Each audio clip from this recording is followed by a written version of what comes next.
The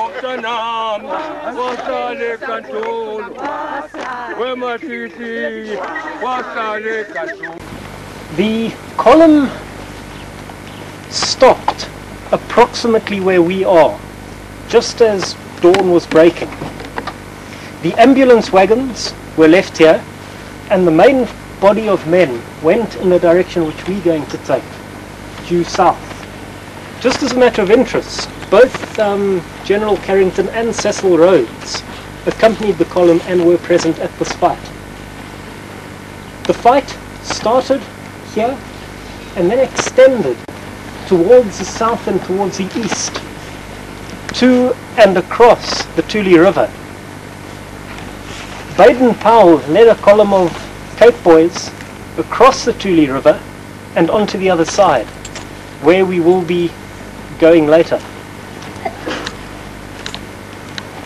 There are two photographs which I'll display when we're on the rock, which were taken 100 years ago. We've spent probably 6 years trying to look for one particular rock, one very distinctive rock, without luck, until we came across Mr. Rabson Ndlovu, who's standing behind you, who managed to locate this rock.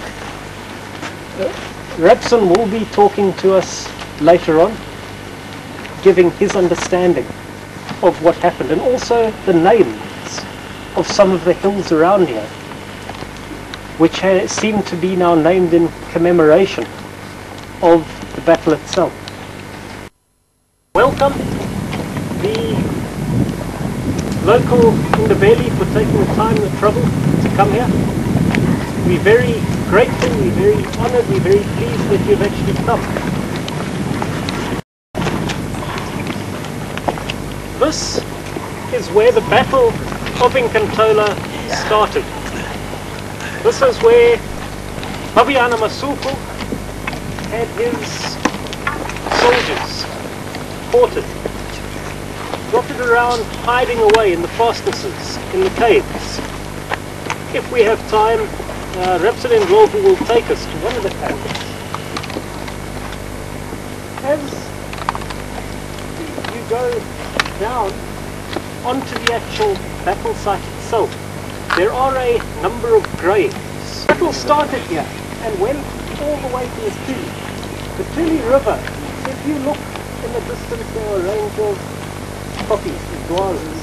The valley in front of that is the Tule River.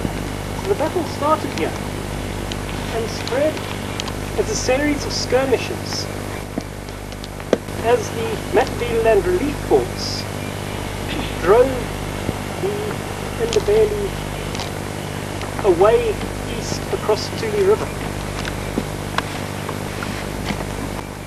The battle started at dawn. It continued till approximately 3 o'clock in the afternoon, by which time the Matopos Land Relief Force controlled this entire area.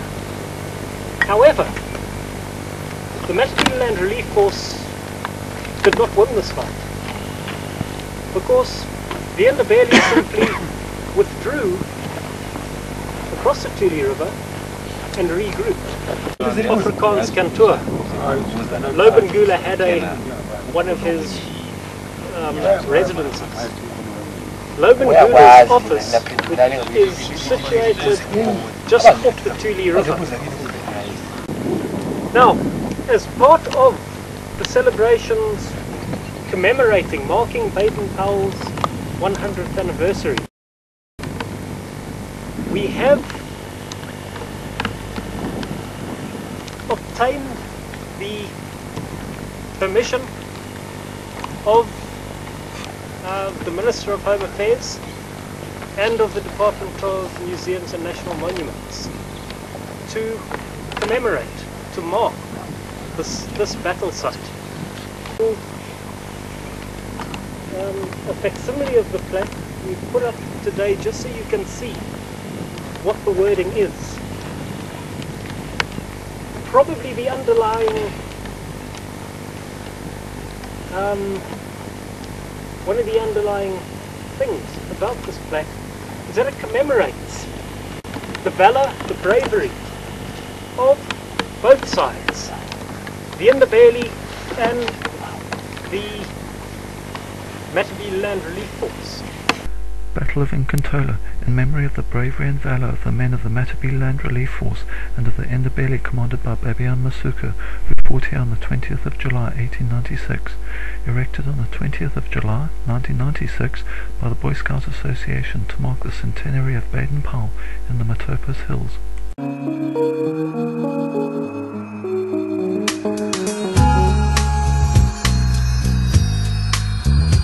The site where we were earlier this morning, that's where the battle started.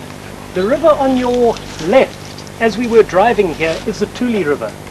The Tuli River really marked the boundary of the battle.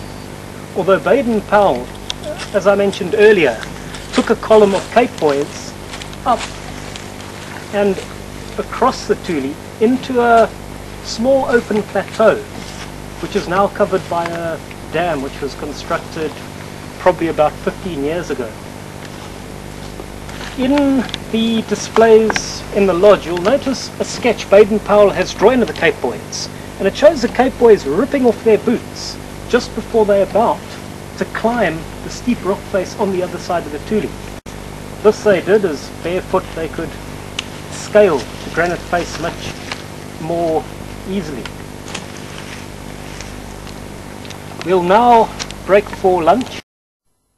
We're in the western part of the Matopos, where the first engagement occurred, the Battle of Nkantola.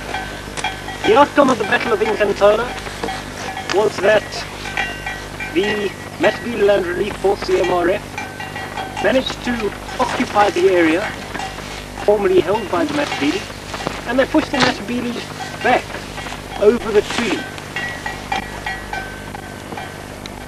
Now, at the same time as the Battle of Nkantola, there was a column of 500 men under the command of one Captain Tyree Lang, marching from Fig Tree in the west.